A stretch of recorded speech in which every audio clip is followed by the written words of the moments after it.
Huh. What do we have here? Why you are an idiot. Well, 10 reasons Professor Stick is an idiot. He's probably got one there. Professor Stick is an idiot.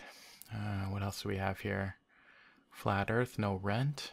Yeah. Why Armored Skeptic is an idiot flat Earth. Well, he might be. Why Cosmic Skeptic is an idiot. Ooh. Wow. Yeesh. Response to Godless Cranium. God is real. What is this? Wait. Lack of knowledge and lack of information. He never read the Bible.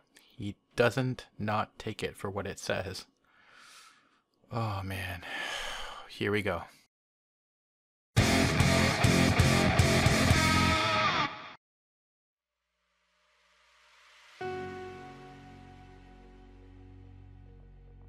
I just can't do it. The video is nothing but written responses.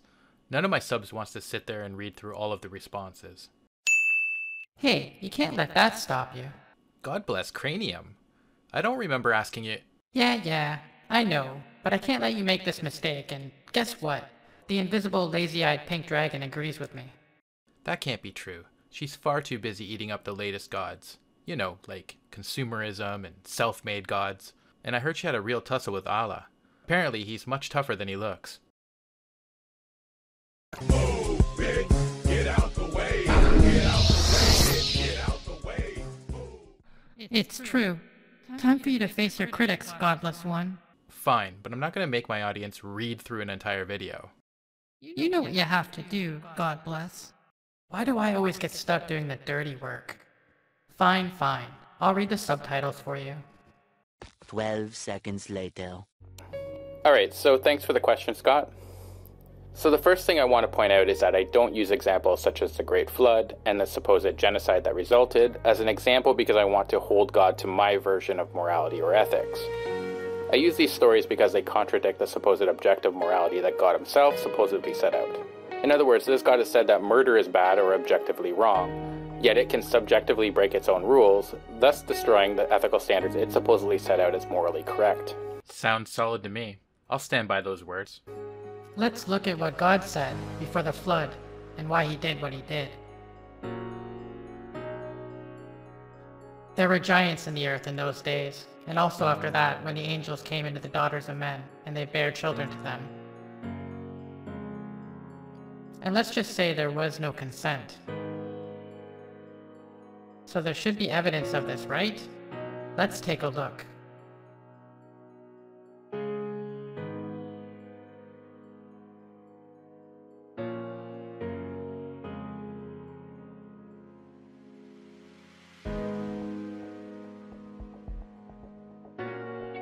Okay, so looking at your description box, I see you didn't include any links to the pictures you showed in your video. I do know that the word Nephilim mentioned in the Bible is hotly contested. Some people believe the Bible is referencing fallen angels or fallen men who took ungodly wives, while others believe it might be describing a race of giants or emperors and or kings who proclaimed that they were gods. Whatever the Bible is referencing, there should be very real evidence for these things. So, if you have some peer-reviewed evidence for giants or fallen angels, I'd love to see it.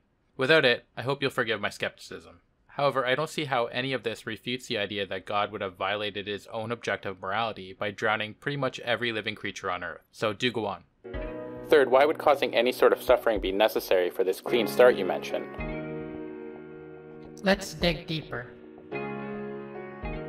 The Book of Enoch, 7th of Adam. And when men could no longer sustain them, the giants turned against them and devoured mankind. Where do you think they stole the idea from? Let's dig even deeper. Ancient Book of Jasher. The sons of men in those days took from the cattle of the earth, the beasts of the field and the fowls of the air, and taught the mixture of animals of one species with the other, in order therewith to provoke the Lord.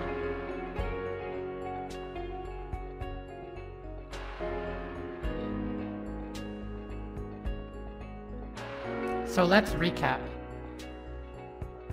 So we have these assholes raping the human race. We have giants trying to eat the humans. And angels and Satanists forcing people into mixture. And God looked upon the earth, and behold, it was corrupt, for all flesh had corrupted his way upon the earth. But Noah was perfect in his generation. Noah and his family were the only humans pretty much left on earth. I thought it was my job to make the Bible seem implausible and straight out crazy, but you're doing a far better job of it than I did in my original video.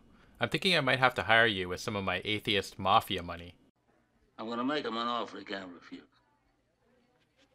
But this picture, man, took it to a whole new level. You've got a reptile man, some reptile aliens, and what looks like some greys just hanging about giving that dude on the slab the rapey eye. And what's that one reptile alien doing to his arm? Does he have some divine magic or something?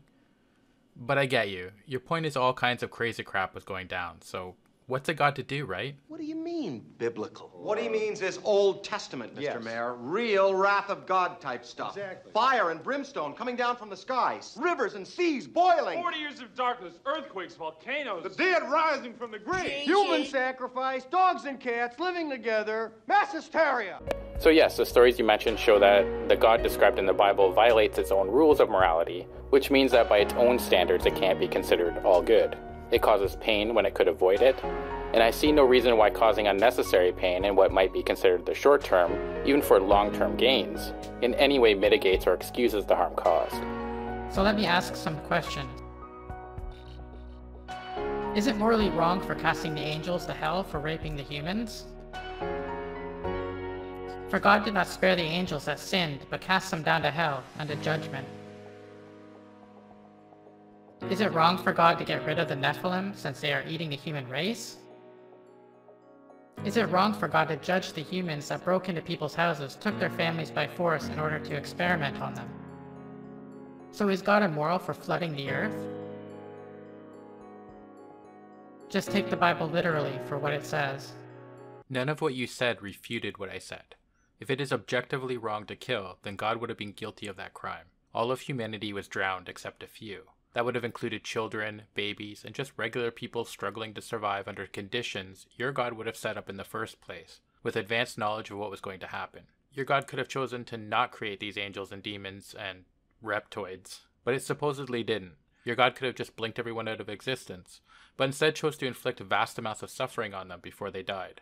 None of this would have been necessary. None of it would have been even possible without your God setting it up in the first place, with, again, prior knowledge of what was to come.